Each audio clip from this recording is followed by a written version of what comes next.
Good morning. हम पढ़ रहे थे पादपों में पोषण।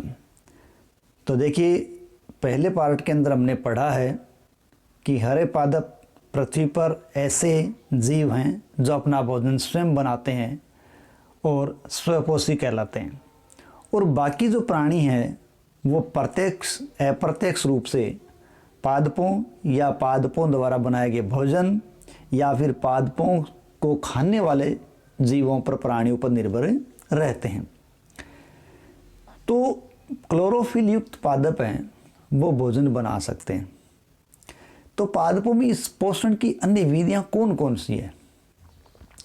देखिए, बहुत से पौधे ऐसे होते हैं जिनमें क्लोरोफिल नहीं होता, और हम जानते हैं कि जिन पादपों के अंदर क्लोरोफिल नहीं है वो पादप भोजन नहीं बना सकते।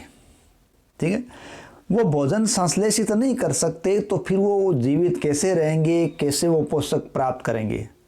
सीधी सी बात है कि वो मनुष्य और अन्य प्राणियों की तरह पादपों से अपना पोषण प्राप्त करेंगे। ठीक है, या कहने का मतलब ये है कि वो अन्य पादपों द्वारा निर्मित भोजन पर ही निर्भर रहेंगे। इस प्रकार ये विषम पोषी प्रणाली का उपयोग करेंगे। यानी पादप है वो स्वपोषी हैं, जो हरे हैं क्योंकि अपना भोजन स्वयं बना सकते हैं, लेकिन जो अपना भोजन स्वयं नहीं बना सकते और पादपों या पादपों द्वारा निर्मित खाद्य पदार्थों पर निर्भर है, वो विषम पोषी कहलाते हैं। ठीक है, देखिए, विषम पोषी श्रेणी के अंदर कई हैं। हम इन विधियों में बात करें तो कुछ विधियां हमारे सामने आती है।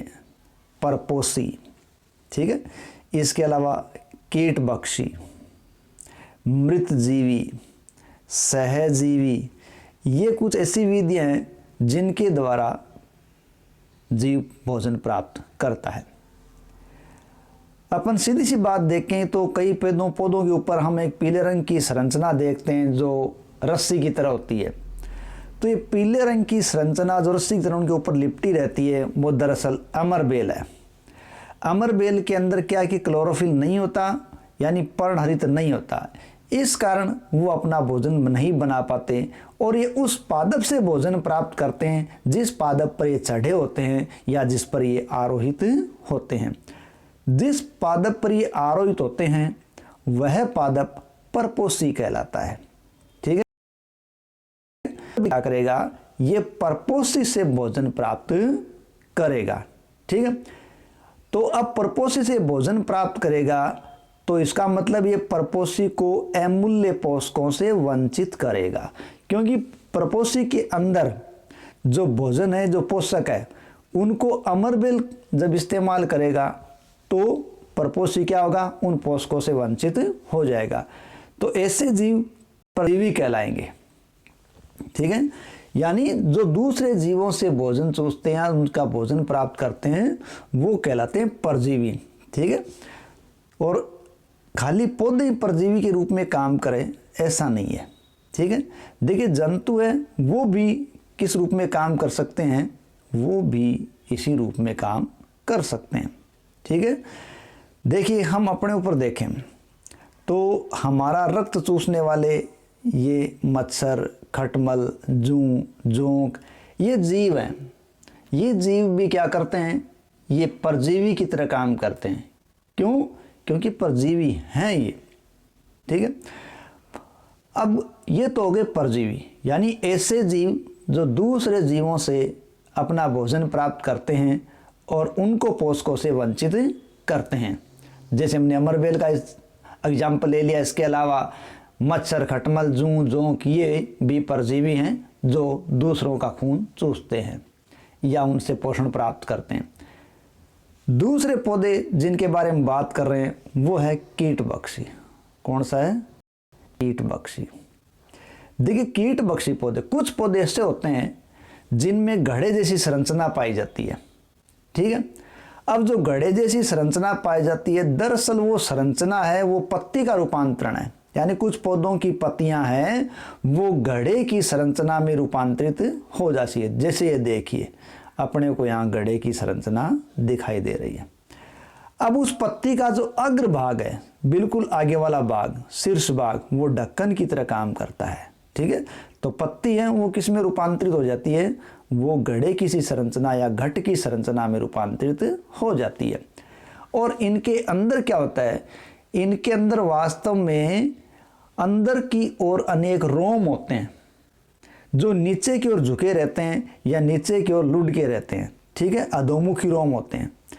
तो जब कोई कीट इनके ऊपर आके बैठता है या घड़े में प्रवेश करता है, ठीक है, जब वो घड़े में प्रवेश करेगा तो वो इनके रोमों के बीच फंस जाएगा। जो रोम इस घड़े के अंदर है, घट के अंदर है, उनके बीच वो फंस जाता है। तो इस घड़े में उपस्थित जो पाचक रस है वो उन कीटों का पाचन कर देते हैं, ठीक है। कीटों का भक्षण करने वाले ऐसे पौधे कीट भक्षी पौधे कहलाते हैं, ठीक है। वीनस फ्लाईट्रैप, सन ड्यू, इसके अलावा भी एग्जाम्पल है, यानी वीनस फ्लाईट्रैप है, सन ड्यू है, इसके अलावा यूट्रिक्युलेरिया, ये ऐसे प्लांट हैं जो कीटों का भक्षण करते हैं। अब बात ये आती है कि घटपर्णी पादप है या कीट भक्षी पादप है, ये पिक्चर प्लांट भी कहलाते हैं, घटपर्णी प्लांट भी कहलाते हैं, कीट भक्षी प्लांट के नाम से भी जाने जाते हैं। हालांकि ये हरे होते हैं, और हरे होते हैं तो प्रकाश संश्लेषण के द्वारा अपना भोजन भी प्राप्त कर लेते हैं या संश्लेषित कर लेते हैं, लेकिन फिर भी ये कीटों का भक्षण करते हैं। इसका कारण ये है कि प्रकाश संश्लेषण के माध्यम से वो सभी आवश्यक तत्वों की पूर्ति नहीं कर पाते, और कीटों के भक्षण के द्वारा वो नाइट्रोजन पदार्थों की पूर्ति करते हैं। तो नाइट्रोजन उत्पाद प्राप्त करने के लिए, उन पदार्थों की पूर्ति के लिए वो कीटों का भक्षण करते हैं, ठीक है। यानी ये इस प्रकार के पादप हैं जिनको मृदा से सभी पोषक नहीं मिल पाते, इसलिए कीटों का भक्षण करेंगे। तो ये थे कीट भक्षी, ठीक है। तीसरा हम बात करते हैं मृतजीवी, ठीक है। जैसा कि नाम से स्पष्ट हो रहा है, यानी ऐसे जीव जो मृत सड़े गड़े चीज़ों से अपना भोजन प्राप्त करेंगे वो क्या कहलाएंगे, मृतजीवी कहलाएंगे, यानी मरे हुए जीवों पर निर्भर रहेंगे। देखिए बाजार में हम मशरूम देखते हैं, यानी कवक या छत्रक जिनको हम कहते हैं, वो देखते हैं, ठीक है, अमनू बिकने के लिए आते हैं, ठीक है। तो ये वर्षा के दिनों में वृक्षों की सड़ी गली टहनियाँ, टूटे छाल पत्ते, उन सब पर ये गुच्छे के समान लग जाते हैं, ठीक है। सड़े गले अपशिष्ट पदार्थों पर ये निकलते हैं, ठीक है। इनको जीवन यापन के लिए देखो कैसे पोषक की आवश्यकता होती है।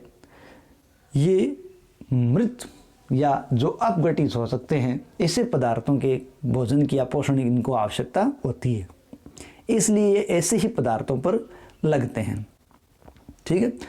देखिए यहाँ हमारे दिमाग में एक प्रश्न आता है कि ये जीव अपना भोजन किस प्रकार प्राप्त करते हैं, ठीक है, क्योंकि इनमें न तो प्राणियों के समान मुख है न इनमें हरा रंग है। यानी जो सड़े गड़े पदार्थों पर छत्रक लगते हैं या बाजार में मशरूम या छत्रक बिकते हैं, वो न तो हरे हैं न उनमें प्राणियों के समान मुख होता है, तो वो अपना भोजन कैसे बना पाते हैं, क्योंकि क्लोरोफिल नहीं, इसमें क्लोरोफिल नहीं है तो वो का संश्लेषण नहीं कर पाएंगे, तो वो अपना भोजन कैसे तैयार कर पाएंगे।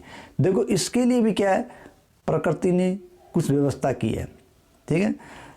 और हम इसको थोड़ा सा और डीपली देखें तो देखिए हम ब्रेड का इस्तेमाल करें, यानी ब्रेड को हम भिगो के रख दें, 2-3 दिन बाद उसको देखें तो उसके ऊपर हरा रासायनिक जाला सा आ जाता है, ठीक है, जिसको हम कवक, फफूंद, ठीक है, आदि के नाम से जानते हैं। तो ये जो दिखाई देने वाली संरचना है, रोएं जैसी, रुई जैसी संरचना, धागे जैसी संरचना, ये धागे जैसी या धब्बे जैसी संरचना है, ये संरचना कवक या फंजाई कहलाती है। दरअसल वो एक जीव है, ठीक है। तो जो जीव ब्रेड पर आ रहा है वो कवक या फंजाई है। इसकी पोषण प्रणाली है वो अन्य पोषण विधि से अलग प्रकार की होती है। क्यों? क्योंकि मृत सड़े गड़े विघटनकारी पदार्थों से ये अपना पोषण प्राप्त करते हैं, ठीक है। ऐसा कैसे करेंगे ये कि ये मृत और जो विघटनकारी पदार्थ है यानी सड़ने वाली वस्तुएं, उन वस्तुओं पर ये कुछ पाचक रसों का स्राव करते हैं। उन पाचक रसों का स्राव करने से वो विघटनकारी या सड़ने वाली चीज़ है वो विलेय के रूप में बदल जाती है, और जब विलेय के रूप में बदल जाती है तो इस विलयन को ये कवक भोजन के रूप में ग्रहण कर लेते हैं या अपने पोषण के रूप में ग्रहण कर लेते हैं। ठीक है, इसका मतलब ये जीव क्या करेंगे, ये विलेन के रूप में पोषण ग्रहण करेंगे। तो इस प्रकार के जीव जो मृत और विघटित पदार्थों को पोषक के रूप में लेते हैं वो मृतजीवी पोषण कहलाते हैं। ठीक है, मृतजीवी पोषण प्रणाली का उपयोग करने वाले जीव ही मृतजीवी जीव कहलाते हैं। और इसका सबसे सामान्य उदाहरण हमारे समाज के अंदर देखें, अपने चारों तरफ देखें तो हमें कवक से बढ़िया नहीं मिलता। ठीक है, कवक है वो एक अच्छे मृतजीवी का एग्जाम्पल है। देखो कवक है वो अचार पर, चमड़े पर, कपड़े पर, अन्य पदार्थों पर उग जाता है और ये उन स्थानों पर भी उग जाता है जहां नमी और उष्णता हो। तो नम और उष्ण स्थान होगा तो वहां ये उगेंगे। तो कवकों की वृद्धि के लिए वर्षा ऋतु है वो सबसे अच्छी परिस्थिति प्रदान करती है। अब वर्षा ऋतु ही इनको सबसे अच्छी परिस्थिति प्रदान क्यों करती है उगने के लिए, क्योंकि इसी कारण या इस समय वर्षा के अंदर है वो नमी होती है, उष्णता हो जाती है। और कवक हैं वो क्या करेंगे, वो इस वायु के अंदर बीज के रूप में उपस्थित होते हैं। तो कवकों के बीजाणु जब वायु में उपस्थित होते हैं और वे किसी ऐसे पदार्थ या उत्पाद पर बैठते हैं जो नम और उष्ण हो तो वे वहां अंकुरित हो जाते हैं और नए कवक को जन्म दे देते हैं। और ये नमी और उष्णता उनको बरसात के दिनों में आसानी से मिल जाती है, इसलिए ये उस वक्त सामने आ जाते हैं। ठीक है, देखिए वर्षा ऋतु के दौरान अनेक वस्तुएं कवकों की वृद्धि के कारण नष्ट हो जाती है और अनुपयोगी हो जाती है। ठीक है, कई चीज़ों पर यह लगते हैं तो वो खराब हो जाती है। और हमारे सुंदर कोई कपड़ा भी हो सकता है, कोई हमारा जूता भी हो सकता है, कोई अन्य भोजन सामग्री भी होती है, वो वर्षा ऋतु में इन कवकों के द्वारा ज़्यादा प्रभावित होती है। इनके साथ साथ हमारे जो फसल है, फसल भी कवक के द्वारा नष्ट हो सकती है। ठीक है, तो इसका मतलब फसल भी कवक से प्रभावित होती है। गेहूं की फसल भी कवक के द्वारा प्रभावित होती है। आगे हमें इस पाठ में देखें तो यहाँ देखो अपने को एक बात बताई गई है पहेली के माध्यम से, चूंकि हम जानते हैं कि अब जो एनसीईआरटी किताबें हैं वो पहेली और बुझों के प्रश्नोत्तर के रूप में चल रही हैं। तो यह पहेली क्या बता रही है कि ईस्ट एवं शत्रक जैसे अनेक कवक उपयोगी हैं, परंतु कुछ कवक पादपों में, जंतुओं में, मनुष्यों में रोग भी उत्पन्न करते हैं। ठीक है, कुछ कवकों का उपयोग औषधि के रूप में भी किया जाता है। तो हम केवल ये नहीं कह सकते कि कवक खाली हानिकारक हैं, वो लाभदायक भी हैं। ठीक है, रोग कारक हैं तो औषधि के रूप में भी इनका इस्तेमाल किया जाता है। ठीक है, अगला हम पढ़ते हैं सहजीवी। ठीक है, हमने पढ़ा है परजीवी, कीटभक्षी, मृतजीवी, अब है सहजीवी। देखिए कुछ जीव ऐसे होते हैं जो एक दूसरे के साथ साथ रहते हैं। ठीक है, यानी एक दूसरे के साथ साथ रहेंगे और एक दूसरे को आवास और पोषक तत्व उपलब्ध करवाएंगे, यानी उनके बीच आवास का और पोषक तत्व का बंटवारा होता है। इस प्रकार दोनों जीव एक दूसरे को लाभ पहुंचाते हुए जो साथ साथ रहते हैं तो उसे सहजीवी संबंध कहते हैं। जैसे कुछ कवक है वो वृक्षों की जड़ों में रहते हैं। अब वृक्षों की जड़ों में रहेंगे तो जड़ को तो क्या लाभ होगा या उस पौधे को क्या लाभ होगा और कवक को क्या लाभ होगा। देखो जड़ों में रहने से क्या है कि वृक्ष है वो कवक को पोषण प्रदान करेगा, कारण क्योंकि वृक्ष है वो पर्णहरित युक्त होगा इसलिए भोजन बना लेगा, तो वो किसको उपलब्ध करवा देगा, कवक को। और बदले में उन्हें पौधों को क्या मिल जाएगा, बदले में उन्हें जल और पोषकों के अवशोषण में कवक सहायता करवाएगा। तो इस प्रकार वृक्ष के लिए ये संबंध विशेष महत्व वाला होता है। तो कहने का मतलब है कि सहजीवन इस प्रकार का संबंध है जिसमें दोनों जीव एक दूसरे को लाभ पहुंचाते हुए भागीदार होते हों। इसका एग्जाम्पल लाइकेन के रूप में दिया गया। देखो लाइकेन कहे जाने वाले कुछ जीवों में दो भागीदार होते हैं। लाइकेन है वो शैवाल और कवक का सम्मिलित रूप है। लाइकेन किसका सम्मिलित रूप है, शैवाल और कवक का। अब शैवाल हरा होता है, इसके कारण उसमें क्लोरोफिल होता है और क्लोरोफिल होता है तो अपना भोजन का संश्लेषण कर लेता है। जबकि कवक है उसमें क्लोरोफिल नहीं होता और वो भोजन का संश्लेषण नहीं कर पाता। तो अब इनका सहजीवन किस प्रकार चलता है? कवक है वो शैवाल को रहने का स्थान उपलब्ध करवाता है, जल और पोषक तत्व उपलब्ध करवाता है और बदले में शैवाल प्रकाश संश्लेषण के द्वारा संश्लेषित खाद्य पदार्थ है वो कवक को उपलब्ध करवाता है। इस प्रकार ये कुछ अन्य विधियां हैं जो पोषण की हैं, जिसमें परजीवी, मृतजीवी, कीटभक्षी और सहजीवी संबंध है। अब देखिए अगला अपना बिंदु आ रहा है, मृदा में पोषकों की पुनः पूर्ति किस प्रकार होती है। यानी अब मिट्टी के अंदर जो पोषक तत्व फसलों के द्वारा लिए जाते हैं, उन पोषक तत्वों की वापस पूर्ति कैसे करें। देखो हम जानते हैं कि पादप मृदा से ही पोषक तत्व लेते हैं, ठीक है। अब पोषक तत्व जो मृदा से ले लिए जाएंगे तो मृदा में इनकी मात्रा लगातार क्या होती जाएगी? कम होती जाएगी। अब इस मात्रा को किसी न किसी प्रकार पूरा करना जरूरी है ताकि अगली फसल अच्छी हो। इसीलिए हम क्या करते हैं, मृदा में पोषक तत्व बनाए रखने के लिए उर्वरक और खाद मिलाते हैं। उनके अंदर नाइट्रोजन, पोटेशियम और फास्फोरस जैसे पोषक ज़्यादा होते हैं। ध्यान रखें, देखो N नाइट्रोजन, P फास्फोरस और K पोटेशियम, NPK ये प्राथमिक पोषक के अंतर्गत आने वाले तत्व हैं जिनकी पोषकों की बहुत ज़्यादा रिक्वायरमेंट या आवश्यकता पौधों को होती है। तो खाद और उर्वरक से ये पोषक ज़्यादा प्राप्त होते हैं। अब पादप लगातार लगाए जाते हैं तो वो लगातार इनका उपयोग भी करेंगे। इनका उपयोग करने से इनकी मात्रा मिट्टी के अंदर धीरे धीरे कम होती चली जाती है। अब धीरे धीरे जब इन पोषक तत्वों की मात्रा मिट्टी में कम होती जाएगी तो मृदा है वो कमज़ोर होगी। लेकिन इस मृदा को इन पोषक तत्वों से समृद्ध बनाए रखने के लिए हमें क्या करना पड़ता है, हमें उर्वरक और खाद मिलाने की आवश्यकता पड़ती है, जिनमें ये पोषक उसमें वापस पूरे हो जाते हैं। और हमें पादप के पोषण की आवश्यकता के बारे में यदि पता हो तो हम पादपों को ना केवल ढंग से उगा सकते हैं बल्कि पौधों को हम स्वस्थ भी रख सकते हैं। इसलिए हमें उनकी पोषक या पोषण आवश्यकताओं का पता होना चाहिए। जैसे हम देखें कि पादपों को प्रोटीन बनाना है और प्रोटीन बनाने के लिए सामान्य रूप से किसकी आवश्यकता होती है, नाइट्रोजन की आवश्यकता होती है। और हम भी जानते हैं कि नाइट्रोजन है वायुमंडल में प्रचुर मात्रा में, लेकिन पौधा इसको ग्रहण सीधा नहीं कर सकता। देखिए फसल की कटाई के बाद मृदा में नाइट्रोजन की कमी हो जाती है।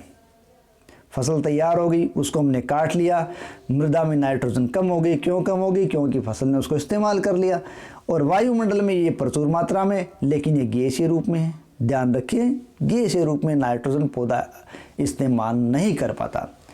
लेकिन पौधा इसका इस्तेमाल गैसीय रूप में करने में क्या होता है, असमर्थ। अब वो कार्बन डाइऑक्साइड का इस्तेमाल कर सकता है, लेकिन वो नाइट्रोजन का इस्तेमाल गैसीय अवस्था में नहीं कर सकता, क्योंकि पौधा नाइट्रोजन को विलेय रूप में ही अवशोषित कर सकता है। इसलिए नाइट्रोजन है वो नाइट्रेट यौगिकों में बदलनी जरूरी है, ठीक है। अब वो नाइट्रेट यौगिकों में विलेय रूप में कैसे बदलती है, तो इसके लिए देखिए कुछ जीवाणु होते हैं जैसे राइजोबियम, इसका पूरा नाम है राइजोबियम लेग्यूमिनोसेरम, ठीक है। कुछ जीवाणु जो राइजोबियम कहलाते हैं, ये वायुमंडल की नाइट्रोजन को विलेय पदार्थों में या यूं कहें नाइट्रेट यौगिकों में बदल देते हैं, परंतु राइजोबियम अपना भोजन स्वयं नहीं बना सकते। राइजोबियम जीवाणु होते हैं वो अपना भोजन स्वयं नहीं बना सकते। ये चना, मटर, मूंग, सेम तथा अन्य फलीदार पादपों की जड़ों में रहते हैं तथा उन पौधों को ये नाइट्रोजन की आपूर्ति करते हैं। कैसे? नाइट्रेट में बदलकर। अब अधिकतर दाल फलीदार पादपों से प्राप्त होती है, जो दालें हैं वो फलियों से प्राप्त होती हैं। अब इनके बदले पादप राइजोबियम जीवाणु को आवास और खाद्य पदार्थ प्रदान कर देते हैं, ठीक है। यानी राइजोबियम क्या करता है, राइजोबियम भूमि की नाइट्रोजन को नाइट्रेट में बदलकर पौधे के लेने के लायक बनाता है और राइजोबियम खुद भोजन नहीं बना पाता, ये भोजन वो पौधा उसे प्रदान करता है। इस प्रकार इन दोनों का जीवन सहजीवी संबंध की तरह होता है, सहजीवन होता है, जिसमें दोनों एक दूसरे को लाभ पहुंचा देते हैं, ठीक है। तो अब इनका संबंध है वो किसानों के लिए विशेष लाभकारी है। क्योंकि वो भूमि की नाइट्रोजन को नाइट्रेट में बदल रहा है और इसके कारण जमीन के अंदर नाइट्रोजन की वापस पूर्ति हो रही है या नाइट्रेट पदार्थों की पूर्ति हो रही है। अब भूमि की जो नाइट्रोजन है वो केवल नाइट्रेट में ये जीवाणु नहीं बदलते, बल्कि जब बिजली कड़कती है उस दौरान भी कुछ मात्रा में नाइट्रोजन नाइट्रेट में बदलती है, वो नाइट्रोजन का यौगिकीकरण कहलाती है। ठीक है, तो अब नाइट्रोजनी उर्वरक देने की आवश्यकता मिट्टी में नहीं पड़ेगी। कब? जब उनमें दाल वाले पौधे लगाए गए हों। ठीक है, क्योंकि दाल वाली फसल है वो मृदा में नाइट्रोजनी उर्वरक की आवश्यकता को पहले ही पूरी कर देती है और उसके बाद भी हमें फसल लगाने की आवश्यकता होती है, उस फसल को भी नाइट्रोजनी उर्वरक की आवश्यकता नहीं होती, क्योंकि इनकी प्रतिपूर्ति मिट्टी में पहले ही फलीदार पौधों के कारण या राइजोबियम के कारण हो चुकी होती है। ठीक है, इस प्रकार मिट्टी में पोषक तत्व वापस आते रहते हैं और कुछ हम खाद्य उर्वरक के रूप में देते रहते हैं।